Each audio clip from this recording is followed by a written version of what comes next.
P-E-T. If you haven't already, please hit my subscribe button down at the bottom.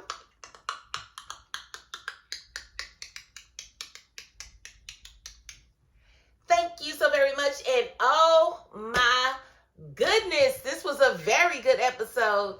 And I got extra tea. So we are definitely going to get into it today. Let me get right into this review because we got some stuff to talk about. Okay, so first of all, I want to ask,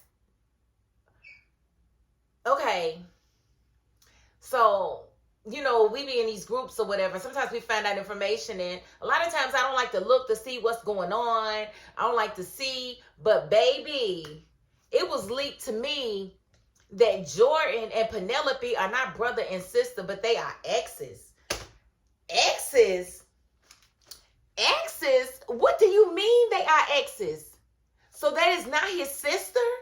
That's his ex? Okay, wait a minute. Because I always looked at Penelope like, wait a minute, why is she still with Gary? Because she doesn't seem like, you know, mentally she would be dealing with a person that would be that narcissistic, you know, be playing her, having all these other women and all of this. Like, why is she still there? So I felt like it was something to her, but never in a million years did I believe that that is her ex. So what I've been told is Jordan is Penelope's ex. That is not Gary's baby. That is Jordan's baby. So they are playing Gary for his money. Now, that brought into question for me. Okay, so they all had a whole powwow at Jordan's place, right? Tony, Rich, they all claim to have went to school together. So if that is Jordan's ex, then that means they are in on it. That means that they are playing Sabrina and they are playing Danny, just like Jordan is playing Andy. I said, oh my goodness. So all of these three good men that he done replaced in this show are all jerks, are all lames, are all scammers. I know you have got to be kidding me. I said, Lord have mercy. Lord have mercy. What are we going to do? What we going to do? I said, oh my God. It blew my mind. I said, so I wanted to get that out, and then we're going to go into this review because we're going to think back to this thought that Jordan is not really Penelope's brother. That is her ex. And she's carrying his baby. So that's why he got so upset at the little powwow at Gary. Oh my goodness, it all makes sense now. This all making sense now. So let's just really get into this, okay? So we got Gary and Penelope. Gary is jacking off to Andy's drawers. Remember last week, we didn't know what was going on and why the drawers was in the drawer. Why the panties were in the drawer. And he picked them up, he smelled them, and he just started jacking. She came in and asked, why was he, you know, doing that to her dirty underwear? And he said that they weren't dirty, they were clean. Either way, she was very offended by it, as she should have been. And she elected for them to leave the dinner party rather than stay. And so they left, and, you know, Jordan and Andy didn't think much of it. You know, they went ahead and enjoyed the rest of their evening. But it was a whole to-do in the elevator because they fell out in the elevator, and Gary actually grabbed her by the arm and pretty much let her know he wasn't coming home, that he was going, you know, elsewhere, and she could enjoy the night by herself. She had some type of pain after he got out of the elevator. I don't know if that was a labor pain or if she was just mad. But yeah, it was weird. But and what was even more weird in that conversation in the elevator, he told her that it was her fault that he was having to do that because she wasn't giving him any. She kept telling him that her hair was hurting, she wasn't in the mood, she didn't feel like it. But now we know why she don't want to have sex with him, because she's carrying another man's baby. That's why she don't really want to have sex with him. Oh my goodness, this is just perfect. I love that Gary is getting played. I love it. I absolutely love it. You know, because he's so cocky. You know, he had a PI to investigate Tamira. He should have had a PI to investigate Penelope. Because how you didn't know that that's her ex? Like, really? Seriously. But he tells her that she's the first mother of his child. What about Jasmine? He had a whole baby with Jasmine. What happened to that baby? So I guess we done wrote that baby out of the picture, like never existed. Got it. I'll never bring up Gary's other child again because he's made it clear that this is his first child, which means that Gary ain't got no children because this ain't his baby. This is Jordan's baby. So all them times she was talking about he wasn't there and she thought that he might have been dipping around, she was dipping around too. Isn't that something? Hilarious. I'm just thinking, oh my God, this is going to be so juicy. I'm so excited. Aren't you? Aren't you?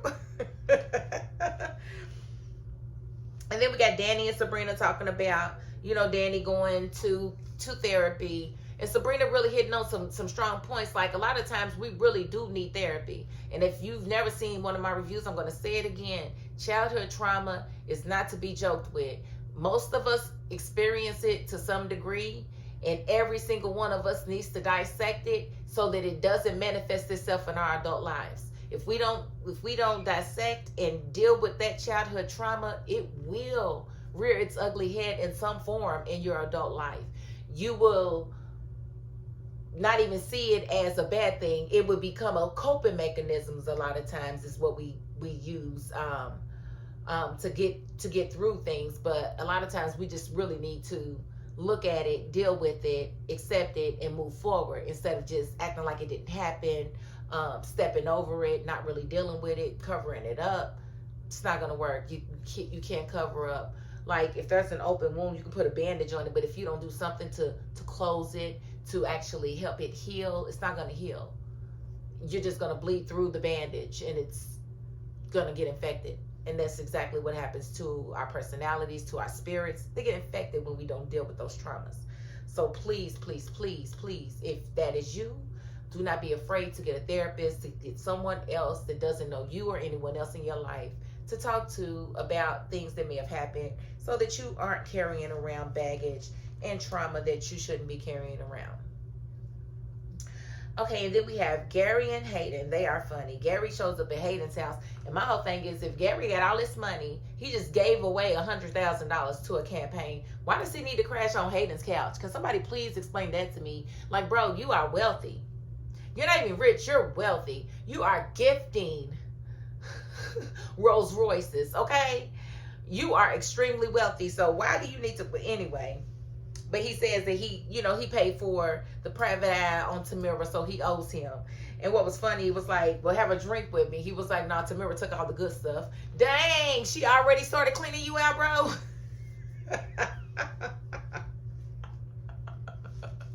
Like, dang, that's crazy.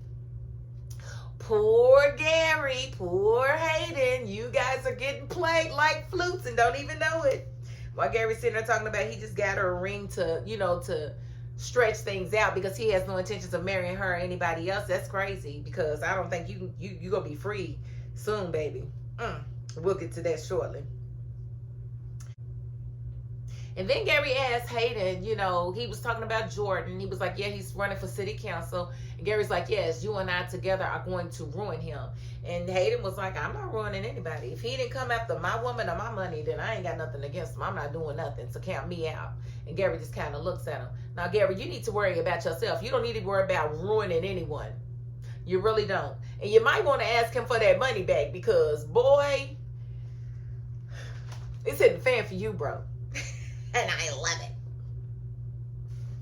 Okay, and so Zach wanting to, start a trust fund for Michael and Zach Jr. is crazy because you don't even have custody of Michael right now. And his mother is not the type that you would want to have anywhere near a trust fund or anything like that. So that's stupid to me. You can always get savings bonds and things like that appreciate once he comes of age, but I don't know about putting a trust in his name. I don't know about that. And it's definitely stupid to do it for a baby that's not even born yet. Baby's not born. Talk about a jinx. Why would you put something like that on a baby that's not made it to the surface yet? Number one. And number two, that you haven't tested to make sure it has your DNA. You might want to make for certain, since you know you wasn't the only one who had fish swimming in the pond. She had several fish swimming in the pond, sir. Could you be so certain that it was your fish that made it to the to the seashore? You don't know that. You don't know if it was your fish that made it to the shore. You don't. But I'm going to tell you why you really don't know. Because she was fooling with her for 2-3 years prior to her getting pregnant. Now all of a sudden she got all these fish swimming in the pond and she happens to get pregnant, but she didn't get pregnant none of the years but prior to that. Come on, Zach, use your head. That's not your baby. That is not your baby. It's not your baby. It's not your baby. So Fatima's not wrong for feeling some type of way about his plans to put, pretty much their money in a trust fund for babies that, nothing wrong with Michael, him wanting to do something for Michael, but for Zach Jr., like, come on, man, that's not even an actual person yet. Stop it. Stop it. And then we see Hayden and Andy at work, and Hayden is all of a sudden, he's just over Gary because he's telling Andy all of his business. He's talking about, yes, he came to my house, crashed on my couch. Him and this lady are going through it. I'm sick of it. I need this man out of my house. And he got some things going on. I don't know what's going on, but something's not right with him. And so he's kind of putting the bug in Andy's ear that Gary might be into more than what, she knows and he knows. And he's just really wanting to distance himself from everything that has to do with Gary. Which I'm not sure that he can do that. If they've got a lot of business dealings together, then chances are he's not going to be able to just distance himself. He's going to get some smut on him as well. I don't know. We'll just have to wait and see. And we're not mad if that happens, are we? No, we're not mad. But, Andy's just is taking it in. She's like really enjoying the fact that she finds out that Gary is faking it with Penelope. And, I don't know what that's going to do for her ego, but she's definitely enjoying the fact that he's really not in love with her. And she knew that he was just, a narcissist, and as usual. We definitely see Karen at the new shop fixing stuff, and we see her call Sabrina to see about getting a personal loan. Sabrina's like, you just got a business loan. She was like, yeah, but, I'm running out of money. I got a baby coming. I got the shop, blah, blah, blah, blah, blah. I need the loan. So Sabrina's like, well, we'll meet up later this weekend and we'll talk about your options or whatever. And so Karen's happy or whatever, but I'm surprised Sabrina didn't say, why don't you go and ask Gary for the money again? Are you going to go and ask Gary for the money? Or are you going to ask Gary for the money? Like, I'm surprised she didn't say that, but, because at this point, if you need money like that, I would even say, go ask Gary to see if he can give you something. Maybe not the full that he gave you before, but something to help you out. I don't know. Because he's clearly invested in you, Karen. So this may be your time to go and ask him for a handout or something. I'm not for certain. And then we have Fatima and Andy and Gary at the office, and they're discussing Michael's case. And, basically, well, first Andy's telling Fatima about Gary and how she's just like, oh, wow, they're not really in love and blah, blah, blah. And Fatima tells her, don't worry. That's not for you to worry about. Fatima's like, that's not for you to worry about. Fatima was absolutely right. Because why are you concerned with Gary and what's going on with Penelope? Let that go. Let it go. But as Andy is talking to Fatima and Zach about how to prepare for the deposition, she's basically like, you need to get pictures, you need to get, any type of witness statements, witnesses, anything like that together. And he lets her know that he's got his ducks in a row. And, before they leave, she asks, when is the wedding date? Because it's going to look better if he's in a stable 2-parent household. And that is true. I mean, that definitely that makes sense. Whoever wrote that in, that was a good line to write in. Because we do need to know, when are y'all going to get married? Because this is becoming ridiculous. Like, come on.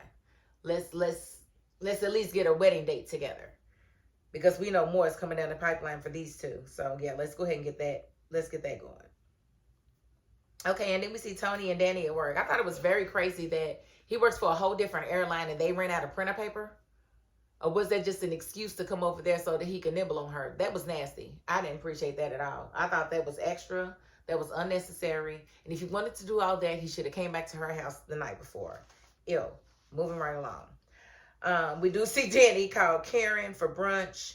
And she was kind of iffy about whether or not she wanted to go or not. But, what I did appreciate in this episode is they were talking all about this brunch.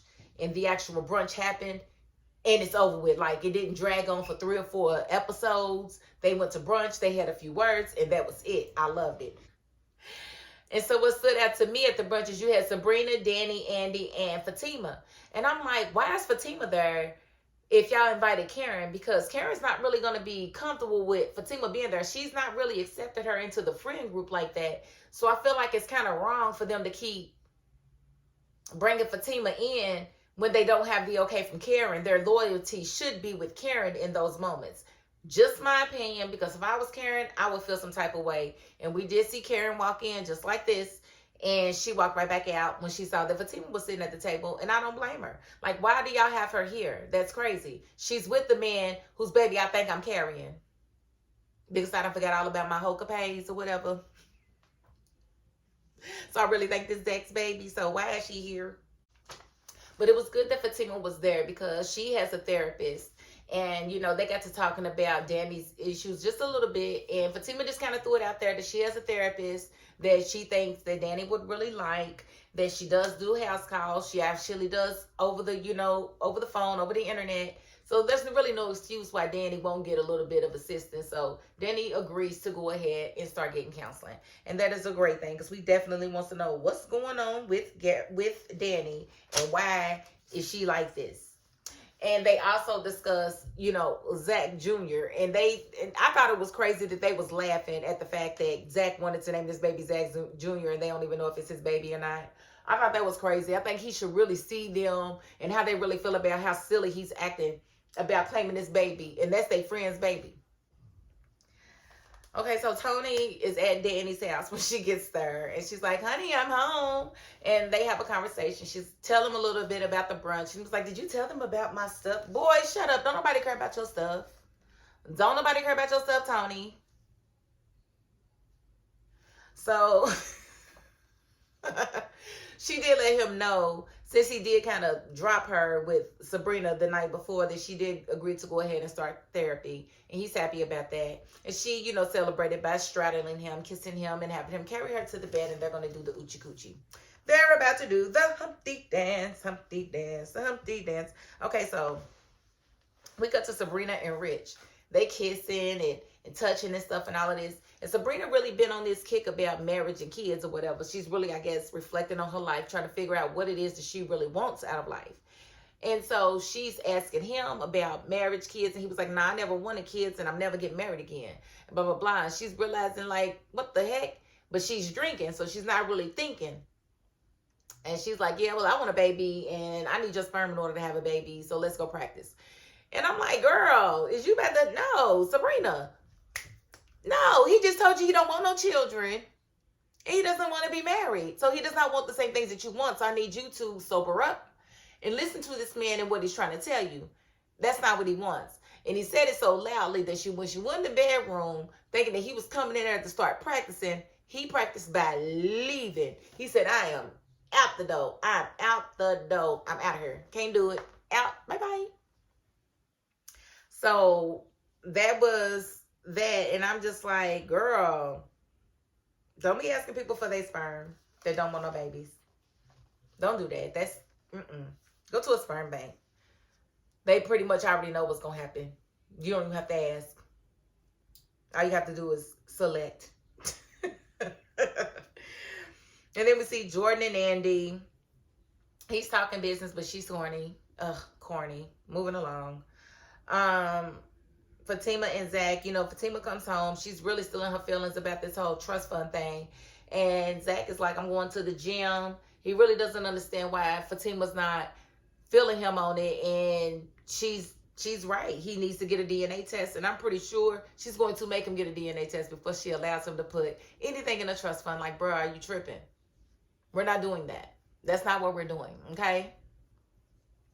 So he leaves and goes to the gym and she's like, bye.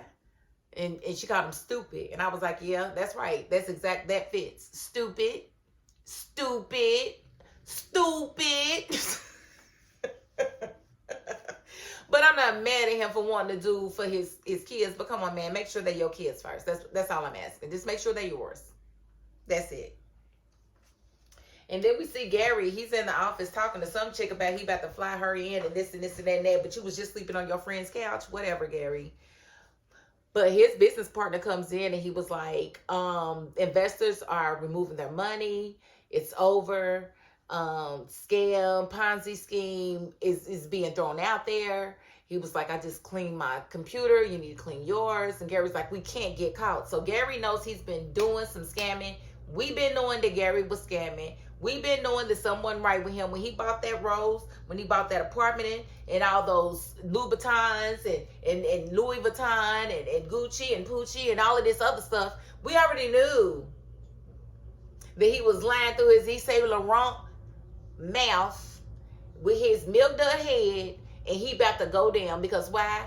Hayden done called him and said the FBI is there at his place looking for Gary because they knew he was there last night. Why they wouldn't go to his office first? I don't know. But they at Hayden's house, and Hayden's like, boy, you better come on now. They over here looking for you. So it has commenced. Gary's demise is going down. It's going down. It's going down, down, down. Now, talking about Jordan and Penelope, what is their game plan? I think they had to be after Gary's money, but at this point, I don't think anybody's getting anything because if all the investors are divesting, then that means that it's going to be no money to be had. Gary's about to be broker than broke. And it's funny because he tries to call Andy and Andy don't answer the phone next week. I can't wait for that. Like, yeah, because she's not giving you back anything that you gave her. And hopefully she doesn't get called in because he's buying stuff and putting it in her name. Hopefully that doesn't make her, hopefully her stuff doesn't get seized. Hopefully. I don't really know the law on those types of things, but we'll just have to see how that all works out for, those particular things, the gifts that he's giving people with the money that he scammed other people out of. This is going to be so good. Okay, so I was really, really very excited with this week's episode. I feel like it gave everything it was supposed to give. It felt like the Sistas of season 1. Lots of scenes, lots of things happened, lots of moving up the storyline, lots of, and I'm so excited. And then I gave y'all a couple of gems that we didn't even get yet. So I know this review was really hitting on some points for some people. So I definitely need y'all to leave it in the comments. I need y'all to share this video if you really liked it. I need y'all to subscribe if you haven't already. Please hit my subscribe button down at the bottom.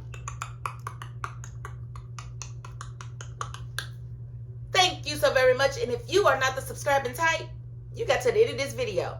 And it's more than I can ask of anybody. So thank you. And that is my $5.02. Peace.